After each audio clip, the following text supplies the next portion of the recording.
ഇന്നൊരു ടാസ്ക് ഉണ്ടായിരുന്നു. ടാസ്കിനിടയിൽ നമ്മുടെ നന്ദനയ്ക്കൊരു ബോധക്ഷയം പോലെ ഉണ്ടാവുകയും നന്ദനെ എടുത്തുകൊണ്ട് മെഡിക്കൽ റൂമിലേക്ക് പോവുകയും ചെയ്യുന്നു. ഒരു വല്ലാത്ത ഒരവസ്ഥയിൽ തന്നെയായിരുന്നു. നന്ദനയ്ക്ക് ശ്വാസം എടുക്കാൻ ഭയങ്കര ബുദ്ധിമുട്ട് നേരിട്ടു.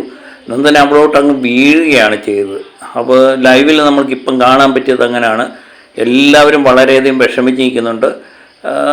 ഇതൊരു ടാസ്കിൻ്റെ ഇടയ്ക്കാണ് ഇത് സംഭവിക്കുന്നത്. ടാസ്ക് എന്ന് പറഞ്ഞാൽ ഒരു ബോളിൽ കുറച്ച് പേപ്പർ എല്ലാം കൂടെ ഇങ്ങനെ വെച്ചേക്കുക, അത് ഇത്ര സെക്കൻഡിനുള്ളിൽ ഊതി അത് പുറത്ത് കളയുക എന്നുള്ളതായിരുന്നു ടാസ്ക്.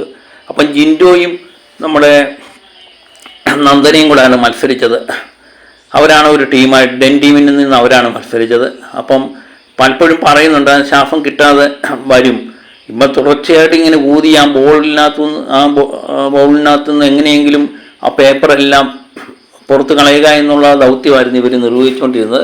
അപ്പം തുടർച്ചയായിട്ട് ഇങ്ങനെ ഊതുമ്പോഴേ കുനിഞ്ഞിന്ന് ഊഴുമ്പോൾ ശ്വാസം കിട്ടാതെ വരും. എല്ലാവരും ബ്രീത്ത് എടുക്കാനൊക്കെ പറയുന്നുണ്ടെങ്കിലും പലപ്പോഴും ഈ ഗെയിമിൻ്റെ സ്പിരിറ്റിൽ അതൊക്കെ അങ്ങ് വിട്ടുപോകും. ഏതായാലും ഗെയിമെല്ലാം തീർന്നു. അവരെല്ലാം ഊതി പുറത്ത് വിട്ടതിന് ശേഷമാണ് നന്ദനയ്ക്ക് പെട്ടെന്നൊരു തലകറങ്ങി അങ്ങ് താഴോട്ട് വീഴുന്നത് പോലെ ആകുന്നു. ശ്വാസം കിട്ടാൻ വല്ലാതെ ബുദ്ധിമുട്ടുന്ന നന്ദനയാണ് ഇപ്പം ലൈവിൽ നമ്മൾ കണ്ടുകൊണ്ടിരിക്കുന്നത്. മെഡിക്കൽ റൂമിലേക്ക് പ്രവേശിച്ചിട്ടുണ്ട്. എല്ലാവരും അവിടെ കൂടി നിൽക്കുകയാണ്. അപ്പം കുഴപ്പമില്ല എന്നൊക്കെ പറയുന്നുണ്ട്. എന്നാലും ശ്വാസം കിട്ടാതെ നന്ദനെ കണ്ടു കഴിയുമ്പോൾ നമ്മൾ ലൈവിൽ കണ്ടപ്പോഴേ നമ്മളാകെപ്പാടെ അങ്ങ് പേടിച്ചു പോയി.